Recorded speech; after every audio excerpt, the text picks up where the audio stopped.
Hey guys, Corey J here. I'm entering myself into the Doom143's 700 plus subscriber contest.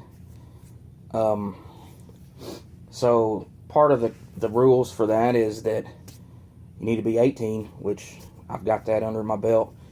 You have to be subbed to Doom143, got that one, and you need to do a shout out to 3 YouTubers with under 100 subscribers.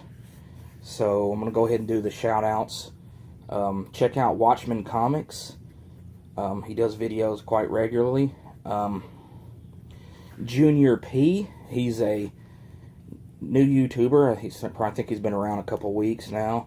He does, I think, maybe two videos every weekend or so. And SG Comics, that's a gentleman from Singapore that's doing comic hauls, and actually very entertaining video. So check those guys out. Now, this is supposed to be a top 50 of your favorite books, whether it be your favorite covers, keys, or whatever. But a lot of what I've shown already in some of my videos, I did a top 10 of my top 10 modern books. So I've shown those, and then I did, I've showed almost all of my keys through the decades on my Decade series, so through the years. So what I'd like to do, and I hope this is okay, Doom, is that Uncanny X-Men is my big run. That's the one that I'm trying to complete 100%, and I'm less than 100 away from doing so. So what I'd like to do is show my top 50 X-Men books from the Volume 1 run that starts as X-Men and becomes Uncanny X-Men. So I hope that's okay. And what I'm going to do is I'm not going to... the only order I've got them in is chronological order, so it won't be in a countdown from 50 to 1. I'm just going to show the big 50 that I got here that I would consider my favorites. Some of these are keys, some of them are first appearances, and some of them are just really cool covers. So without further ado, here we go. First one we got is X-Men 19. The reason I included this one is it's the first appearance of Mimic, but this is also the oldest X-Men book I have, so definitely wanted to show it. X-Men 35. This was the first time the X-Men and Spider-Man met up, so definitely had to have this one. X-Men number 39. This is the new costumes, so this is, I believe, the first time that they changed their costumes from issue 1 to now, so they're all kind of got a distinguishable costume rather than the same matching outfits. X-Men 58. This is the first appearance of Alex Summers as Havoc. Alex Summers actually debuted in issue 54, but this is him as Havoc. X-Men 104. This is the first time that the new team of X-Men face Magneto. Uncanny X-Men 117. This is the first appearance of the Shadow King. Shadow King, I believe, is an underrated villain. One of the first ever events that I read from X-Men was the Muir Island saga from the very early, like 1991, and the Shadow King was the big villain in that, and I'd read those books over and over and over because, as a kid, I seemed to do that quite often. You didn't have as many options for entertainment as you do today. But also, if you've watched Legion, which was a really trippy show, the Shadow King was in that show, and I think they did him pretty good justice in there as the villain. And kind of, if you're a fan of the X-Men, like hardcore, you can really kind of follow along in that TV show. But it's like just a big trip watching that show. Uncanny X-Men 121. This is the first full appearance of Alpha Flight, so we had to show this one. And now I'm going to show the Dark Phoenix saga, every issue of it. This is the, I guess, the ultimate X-Men storyline. This is the one that most people know and is regarded as probably the best written and received X-Men story probably of all time. So I'm going to show those off, and it's so many key books in this series. So you got X-Men 129. This is the start of the Dark Phoenix saga. First appearance of Kitty Pryde. First appearance of Emma Frost, the White Queen. First appearance of Sebastian Shaw, the Hellfire Club. Big key issue. Then you follow that up with the next issue, first appearance of Dazzler. So that's very cool. 131, first White Queen on the cover, plus a very awesome cover at that. 132, just a follow-up. I had to include all the Dark Phoenix Saga chapters. 133, this is the issue where Wolverine has his first, I guess it's the focused or solo story. So that's there. 134, this is the first appearance of Jean Grey as the Dark Phoenix. 135, just the awesome Dark Phoenix cover. 136, another iconic cover here that's been done before. After this, you know, the Superman Crisis book where Superman's holding Supergirl, and there's been many others since then. And the finale, this is where Jean Grey sacrifices herself, X-Men 137, and really kind of an epilogue to the Dark Phoenix saga. X-Men 138, this is where Cyclops leaves. He doesn't stay gone very long, but he does, and this is also another cover that's been swiped over and over, and I can see why this is just a brilliant cover.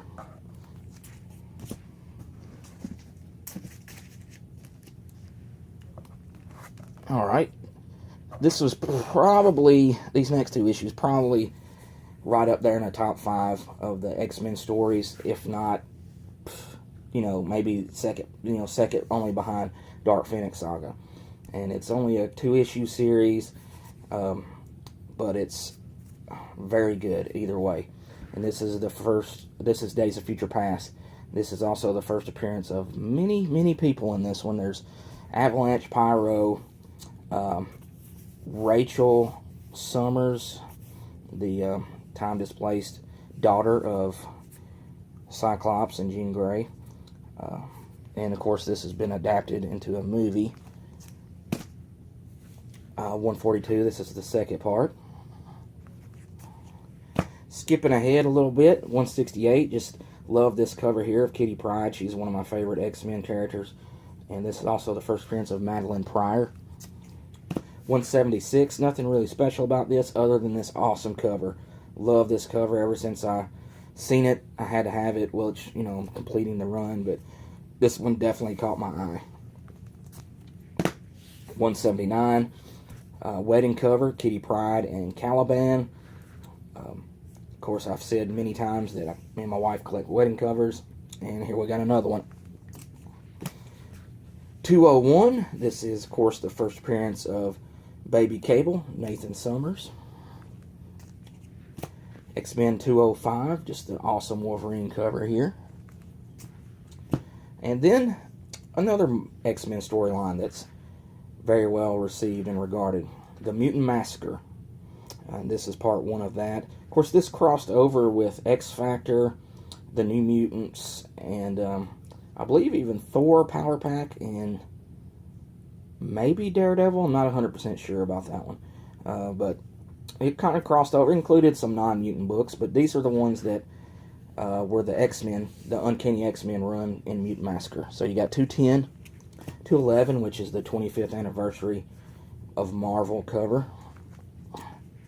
212, Wolverine vs. Sabretooth Round 1. Mutant Massacre is also the first time Wolverine and Sabretooth met in actual comic book time, like the first time ever. Now, I know it's been later on in continuity, they've met before, years before this in the story, but first time ever this happened was during the storyline. And then the follow-up, 213, just a vicious, awesome, bad cover of Wolverine and Sabretooth. Uncanny X-Men 221, first appearance of Mr. Sinister. And the follow-up here, 222, this is a awesome Wolverine Sabretooth cover. I think you put Wolverine and Sabretooth on any cover, anytime, and they're going to, especially doing battle, and they're going to be very awesome. 234, this is a Brood story. Of course, I think Wolverine was about the only one that could fight off the Brood with his healing factor. Brood are basically kind of generic versions. I don't even want to call it that. The Marvel version of aliens, the xenomorphs. So, very similar to those. X-Men 244, first appearance of Jubilee. And just a real kind of tongue-in-cheek cover there. 248, this is the first Jim Lee work on Uncanny X-Men. 251 here, this is the Wolverine crucified on the X. So, if you've seen Logan, you kind of at the end of it, you know that there's a cross on his grave that X-23 lays in as an X, so it's kind of a tribute to this.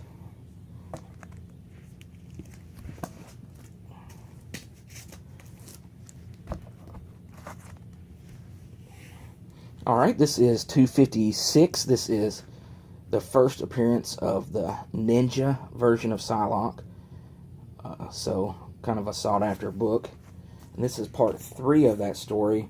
Just a really cool Jim Lee Wolverine versus Mandarin cover. 266, big first appearance of Gambit. Also got this one signed by Chris Claremont. 268, if I was going to do this in order, this book would be in the top 10, if not top 5. Just based purely on this cover. With Wolverine, Black Widow, and Captain America. Captain America and Wolverine, two of my favorite characters. Done by Jim Lee. Just one of the best ever. Uncanny X-Men 275. This is a trifold cover, like it folds out into the back, and it's got like 3 parts to it. But the reason I included this, not just because it's awesome Jim Lee art on the cover, is that this is the very first X-Men book I ever bought.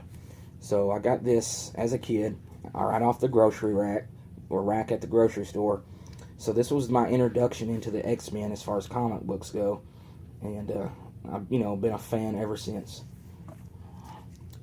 277, very cool Wolverine versus Gambit. Of course, Jim Lee. 282, Uncanny X-Men. This is the first appearance of Bishop.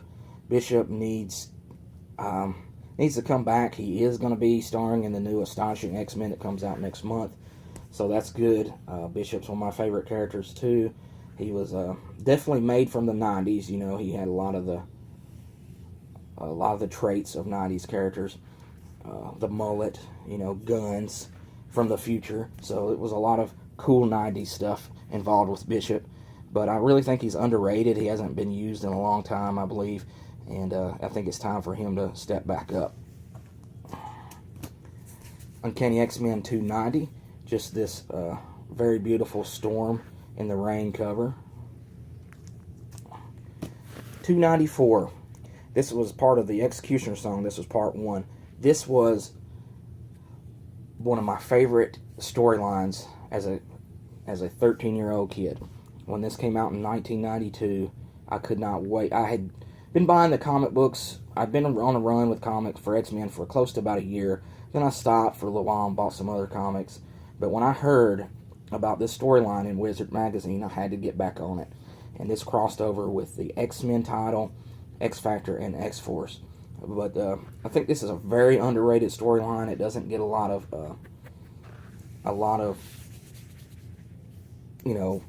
praise as some of the others do. And I haven't went back and read it as an adult that I can recall in many, many years. So it may not hold up today. I know a lot of times when you watch something as a kid, like a movie, and then you watch it as an adult, you really kind of realize it's not that great a movie. But as a child, this was definitely one of my favorites. And I highly suggest picking up the trade and trying out Executioner song. X-Men 350. This is a classic cover here of typical 90s, anniversary issue foil cover. Right in here, you see the cards. course, this is the Gambit secret revealed, and the secret was that back at the Mutant Massacre, Gambit helped the Gambit helped the Marauders kill the Morlocks. Now, he didn't necessarily pull the trigger, but he told the Marauders where to find the Morlocks, and basically that's what happened. So, X-Men 394. Love this cover of an embraced Wolverine and Jean. 448, Greg Land cover here. Just cool Wolverine cover with his claws extracted, and then the cowboy hat. 450, this is X-23's first time in the X-Men universe, or the X-Men books. And 451, first full cover appearance of her in the X-Men books. 467, just an awesome Psylocke cover.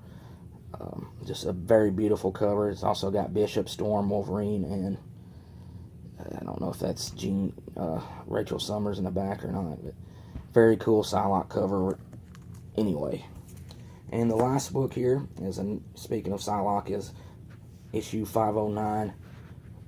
Another awesome Greg Land cover, and a pretty sought after cover for Uncanny X-Men, especially in the late runs. You can get a lot of the Uncanny X-Men later books from 300 up to 500 and past that for not a lot of money. It's not going to cost you a ton, but this is one that holds a little bit more value. So that's all I've got as far as showing this. I hope it was okay that I did that and showed my top 50 X-Men. I am an X-Men guy. X-Men's my favorite. So hope that was okay. If not, then I guess you can disqualify me. But I still had fun making the video anyway. And I'll see you guys later on. Appreciate it, Doom.